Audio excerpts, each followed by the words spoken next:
Welcome to GP Educator. In this video, we'll focus on how to be flexible and adapt at the start of the consultation. There is no right or wrong way to do this, but you need to reflect on how you ask questions that will increase the chance of forming a good rapport with patients. You're probably doing this subconsciously in your day-to-day consultations, but it's important to do this in the assessment too. Firstly, if you come across an encounter with a third party, clarify who you're speaking to. You can do this by saying something along the lines of, "Because I have not met you before, do you mind clarifying how you're related to Charlie?" Secondly, if the patient starts off with a negative comment, address these at the outset. So for example, if the patient says something vague about it being embarrassing, you can respond by saying something along the lines of, "There is no reason to feel embarrassed. We are in a safe and confidential environment here."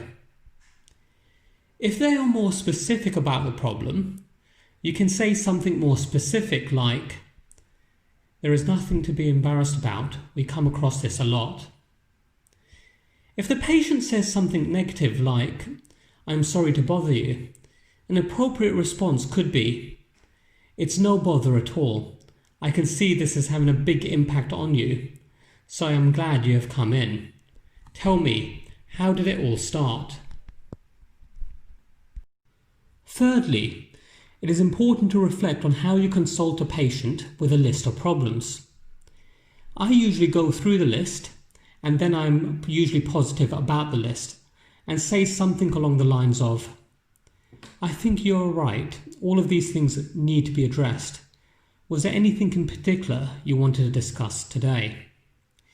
If the patient does not prioritize and there are no obvious sinister problems, say, "How about we start with problem X and see how much we can get through in our 10 minutes. And if there is something we have not been able to cover, we can make a plan to deal with that too. Is that okay?"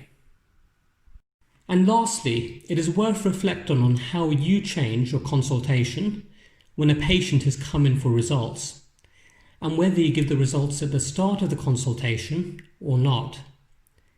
When the patient asks for results, do not rigidly stick to your agenda.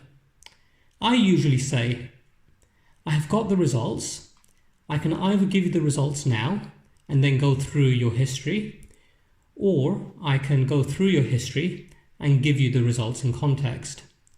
What would you like to do?"